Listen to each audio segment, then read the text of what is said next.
साथियों, एक नई सीरीज़ हम शुरू करने जा रहे हैं, जिस सीरीज़ के अंदर हम बात करेंगे बहुजन महापुरुषों की। बहुजन महापुरुषों की जब बात करें तो कुछ ऐसे महापुरुष हैं जो भक्ति काल में रहे। उन्होंने जो किया, जो रेवोल्यूशन लाया, क्या बहुजन समाज उन्हें समझ पाया या नहीं समझ पाया? ये सवाल उठ रहे हैं। अलग अलग जगहों पर इन बातों पर चर्चा होती है। चर्चा होने के बाद असर क्यों नहीं होता, ये भी समझना जरूरी है। इस एपिसोड में हम बात करेंगे गुरु रविदास जी की। उन्होंने अपने काल में कैसे काम किया और रेवोल्यूशन कैसे लाया, ये जानना जरूरी है। सबसे पहले हम ये जान लेते हैं कि गुरु रविदास जी जो थे, उनकी सोच क्या थी और उनकी वाणी में वो क्या लिख रहे हैं।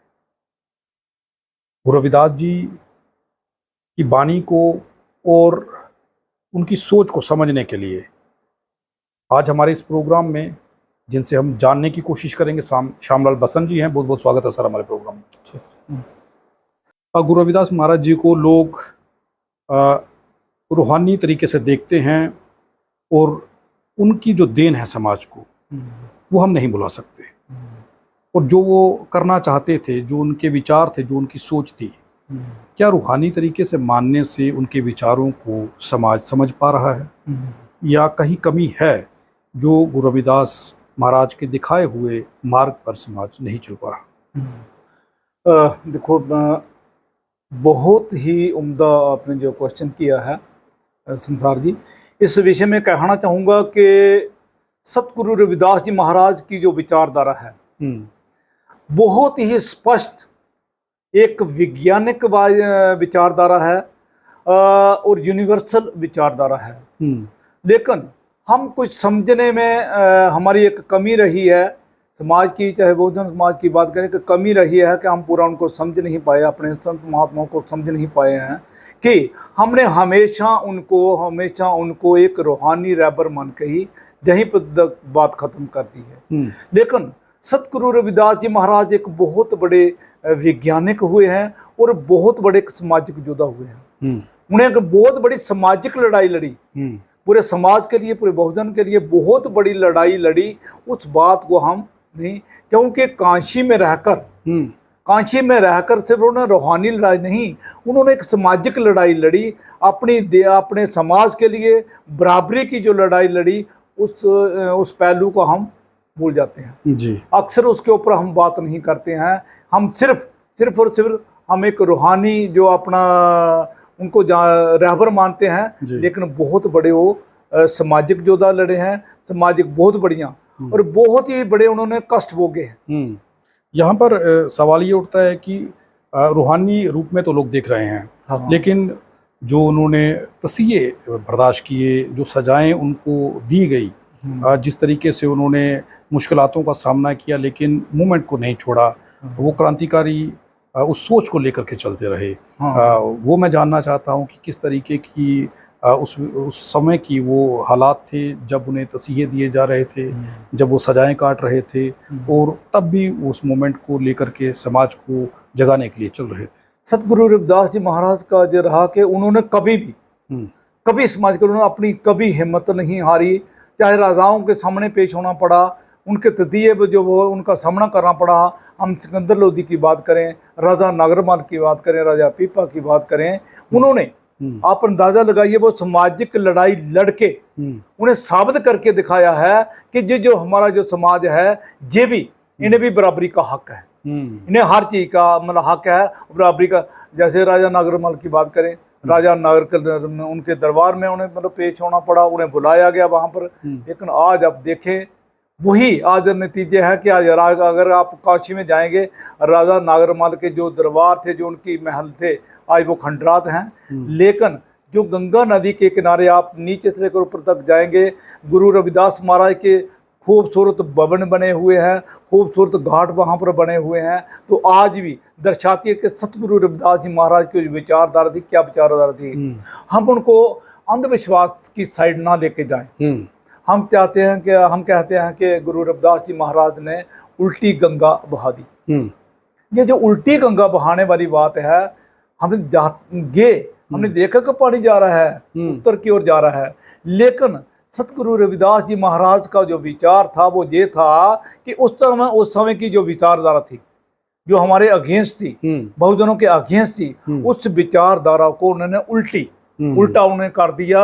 जो उस समय की जो अंधविश्वास वाली जो विचारधारा थी उसको खत्म किया और अपनी जो समतावादी जो विचारधारा थी उस विचारधारा को दुनिया के सामने पेश किया और साबित करके दिखाया, इस चीज को साबित करके दिखाया कि अगर हम कांची की मतलब बात करें, कांची के अंदर जो इतना अंधविश्वास था, जैसे वो कहते थे कि अगर एक वहां पर आरा लगाया हुआ था, अगर जहां पर कोई कटेगा सीधा स्वर्ग में जाएगा। कितना बड़ा अंधविश्वास था। लोग जाते थे कांची में अपना जिस्म कटवा देते, शरीर कटवा देते थे ताकि हम स्वर्ग में जाएं। लेकिन इस बात का उन्होंने जबरदस्त खंडन किया, इस बात को उन्होंने जबरदस्त खंडन किया कि नहीं, इससे जो विचारधारा है जो हम कटवाएंगे तो सीधा स्वर्ग में जाएंगे, इस विचार टोटली उसका उन्होंने खंडन किया। और जैसे हमारे कबीर जी महाराज की बात करें, उन्होंने भी इस विचारधारा सेम इसी के विचार काशी में रहकर उन्होंने कहा कि मनु कुठोर मरै बनारस नरकण वंश जाए, हर का संत मरै हडम्बै सगली सहंतराय। वो कहते हैं कि अगर ऐसा नहीं है कि जो जहां पर मरेगा वो सीधा स्वर्ग में जाएगा और जो हडम्बा में मगर में जब मरेगा वो नरक में जाएगा। आपको पता है कि वो उन्होंने अपना शरीर जो त्यागा था मगर में जाकर त्यागा था, इस बात का खंडन करने के लिए। और काशी के लिए उन्होंने कहा था कि ऐसी बात नहीं है, वो जहाँ पर जो मरेगा वो सीधा स्वर्ग में जाएगा, उस बात का टोटली खंडन किया और इस बात को साबित करके दिखाया और लोगों को विचारधारा के रूबरू किया इसके लिए। तो आज भी अगर हम जाएंगे काशी में जाएंगे, बनारस में जाएंगे, आप देखेंगे चाहे उनके जन्म स्थान की बात करें, चाहे कबीर महाराज की बात करें, जन्म स्थान की बात करें या उनकी कर्मभूमि की बात करें, तो आज वहाँ पर खूबसूरत वहाँ पर महल बने हुए हैं। दोनों हमारे संत को खूबसूरत, चाहे लहर तारा की बात करें, कबीर चौरा की बात करें, सीरवर्धनपुर की बात करें, तो आज वहाँ से विचारधारा जो जा रही है, उसके साथ साथ हमें अपने बहुजन समाज को चाहिए कि हमारे जो रूहानी रहबरी नहीं बल्कि बहुत बड़े सामाजिक योद्धा हुए हैं और उन्होंने बहुत बड़ी रजाओं के साथ भी, वहाँ के समाज के साथ भी एक बहुत बड़ी सामाजिक लड़ाई लड़ी हुई। जी, एक चीज़ ये करी जाती है, हर जगह पर सत्संग हो, कोई भी प्रोग्राम हो जहाँ पर बहुजन समाज होता है, वहाँ पर बेगमपुरा की बात की जाती है। गुरु रविदास जी महाराज जी ने बेगमपुरा की बात कही थी। वो कैसे बेगमपुरा की बात कर रहे थे, कैसा बेगमपुरा चाहते थे, और जिस बेगमपुरा की वो बात कर रहे हैं उस बेगमपुरा को बनाने के लिए खासकर बहुजन समाज को क्या करना होगा? देखो, बेगमपुरा की एक बहुत बड़ी बात कर दी सतगुरु रविदास जी महाराज, जो बेगमपुरा की बात कही, बहुत बड़ी बात कर दी और यूनिवर्सल बात की। उन्होंने ये ही नहीं, पूरे देश को ही नहीं, उन्होंने पूरी दुनिया को बेगमपुरा बनाने की उन्होंने बात कही। बेगमपुरा एक दो किस्म के बेगमपुरा, एक रूहानी बेगमपुरा और एक सामाजिक बेगमपुरा, दोनों बेगमपुरा की बात की उन्होंने। जो रूहानी बेगमपुरा है उसकी बात उन्होंने लगा दी और सामाजिक जो बेगमपुरा है उसके लिए सामाजिक बराबरी होनी चाहिए जी। सारी दुनिया के अंदर सामाजिक बराबरी होनी चाहिए। जैसे उन्होंने कहा, इसके ऊपर जब बात करते हैं, हम बराबरी की बात करते हैं, तो आज भी आप ये अंदाजा लगाइए कि आज कॉन्स्टिट्यूशन होने के बावजूद भी हमारी सामाजिक बराबरी, आर्थिक बराबरी, जो हम सियासी बराबरी हमारी नहीं हो पाई। तो आज तो हम 600 साल पहले बात करते हैं, तो वहाँ के क्या हालात होंगे, उन हालातों के अंदर भी उन्होंने जंग लड़ी, सामाजिक लड़ाई लड़ी, रूहानी भी, और ये दुनिया को, सारी दुनिया को बता दिया कि जो आपका सामाजिक बेगमपुरा है, जब तक वो नहीं बनेगा सारी दुनिया के अंदर पीस नहीं आएगा। और इसी बात को ध्यान में रखते हुए जो यूनाइटेड नेशन का जो कॉन्स्टिट्यूशन है उसका आर्टिकल नंबर 1 है, जो वो पूरा बेगमपुरा के ऊपर बेस्ड है। वो सतगुरु रविदास जी महाराज की अमृत वाणी से लिया गया है कि हर एक इंसान को, जो दुनिया में जो पैदा होता है, हर एक इंसान को उसको हर किस्म की बराबरी, सामाजिक बराबरी, रूहानी, हर चीज़ की बराबरी उसे मिलनी चाहिए, हर किस्म से जस्टिस मिलना चाहिए। कोई दूम और सेम, कोई ऊंचा नीचा नहीं होना चाहिए, और कोई भी किस्म का डर नहीं होना चाहिए, टैक्सेस का डर नहीं होना चाहिए, किसी चोरी का डर नहीं होना चाहिए, सभी की बराबरी होनी चाहिए और एक किस्म के अधिकार सभी को होने चाहिए। इस किस्म की जो कल्पना उन्होंने की थी, सामाजिक बेगमपुरा की बात की, उन्हें पूरी दुनिया को दर्शाया। इतनी बड़ी उन्होंने बात कर दी कि अगर मतलब सभी लोग एजुकेटेड होंगे, सभी लोग पढ़े लिखे होंगे, तभी तो जानेंगे ना। जब एजुकेशन आएगी तभी तो जानेंगे सामाजिक बेगमपुरा हमने कैसे बताना है। तो बहुत बड़ी उन्हें एजुकेशन के ऊपर बात की, साथ संगत मिल रही। एक जैसे उन्हें एजुकेशन है, माधो अविद्या हित कीन विवेक दीप मली, जब तक हमारा विवेक रूपी दीवा धुंधला होगा सामाजिक बेगमपुरा नहीं बचा पाएंगे, अपने राइट नहीं जान पाएंगे जब तक हम एजुकेट नहीं होंगे। जैसे हमारे बाबा साहब, भारत रत्न बाबा साहब भीमराव अंबेडकर भी 3 कमांडमेंट्स यही हैं, एजुकेट एजिटेट ऑर्गन जो उसकी है। तो वो उनको ध्यान में रखती, ये अमृत वाणी सतगुरु रविदास जी महाराज की अमृत वाणी से मैं कहता हूँ वहीं से ड्राइव की गए हैं। और उन्होंने एजुकेशन के ऊपर मतलब बहुत बड़ी बात कह दी कि जब तक समाज एजुकेटेड नहीं होगा तब तक हम जो बेगमपुरा, सही मैंने जो बेगमपुरा है, हम नहीं बसा सकते हैं। हमारी एजुकेशन जो है बेसिक चीज है। आज हमें अंधविश्वास से बाहर आना होगा जी। आज भी हमारा जो समाज है वो अंधविश्वास में जकड़ा हुआ है। जब तक वो अंधविश्वास से बाहर नहीं आएगा और एजुकेट नहीं होगा, सतगुरु रविदास जी महाराज की जो वाणी है वो एक यूनिवर्सल वाणी है और साइंटिफिक वाणी है। उनका कोई भी उनका जो शब्द है, उनकी वाणी का अगर एक लाइन भी कोई अपने धारण कर ले, उसका जीवन बदल जाएगा। क्योंकि उन्होंने सतगुरु रविदास जी में पूरी सच्चाई के ऊपर पूरी वैज्ञानिक बातें, साइंटिफिक बातें कही हैं। और आज जैसे उन्होंने नशे के ऊपर, सतगुरु रविदास जी ने नशों के ऊपर बात करती। अगर आज हमारा देश ही नहीं, हमारा प्रदेश ही नहीं, आज सारी दुनिया नशे के गिरफ्त में। तो आज से 700 साल 600 साल उन्होंने पहले बात कर दी। रविदास मदरा का पीजिए जो चढ़े चढ़े उतराए, ना महारस पीजिए जो चढ़े नहीं उतराए। उन्होंने क्या, उन्होंने ये इस बात को कहा कि जो नशा जो है, शराब जो है, यही तो जर्नी है, यही तो जर्नी है सारी बुराइयों की। शराब की उन्होंने बात कर दी। सुरसरी सलन की नहीं, संत के करना पालन। भाई चाहे शराब, चाहे गंगा जल की भी क्यों न बनाई हो, वो भी उसका भी सेवन नहीं करना चाहिए। क्योंकि शराब एक ऐसी चीज है कि जो जन्म देती है हर बुराई को। हर बुराई जो है वो शराब से निकलती है, नशों से निकलती है।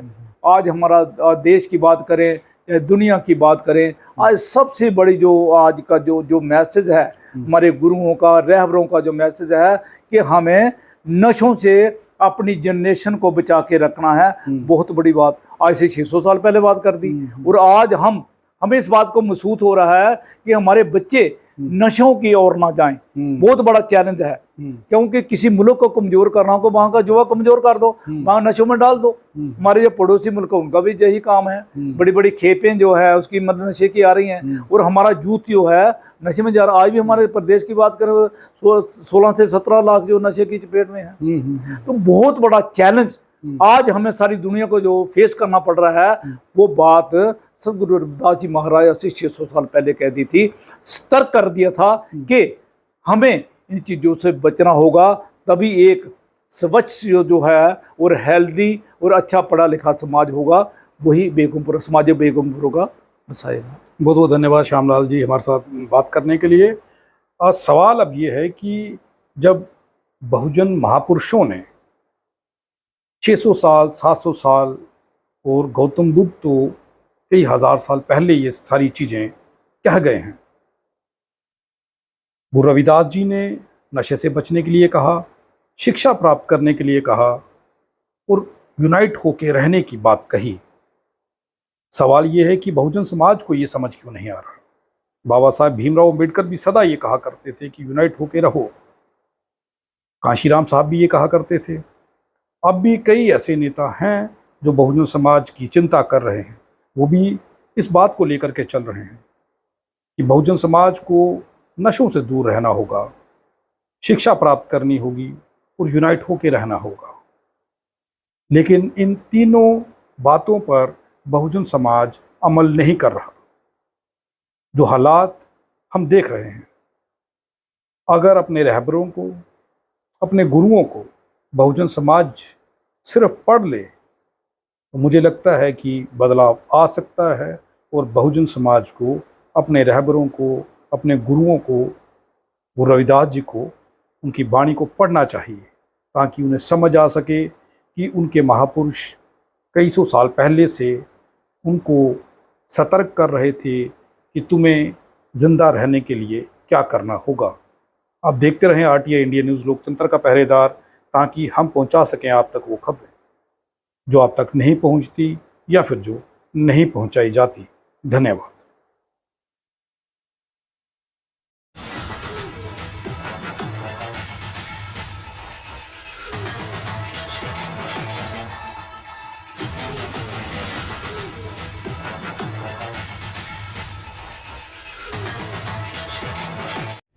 अगर आप भी चाहते हैं कि आरटीआई इंडिया न्यूज़ आप सबकी आवाज़ इसी प्रकार उठाता रहे तो आरटीआई इंडिया न्यूज़ की आर्थिक सहायता करें। हर माह 99 रुपये दे करके आरटीआई इंडिया न्यूज़ की सपोर्ट करें ताकि आरटीआई इंडिया न्यूज़ इसी प्रकार आपके मुद्दों को उठा सके और सरकार के कानों तक पहुंचा सके।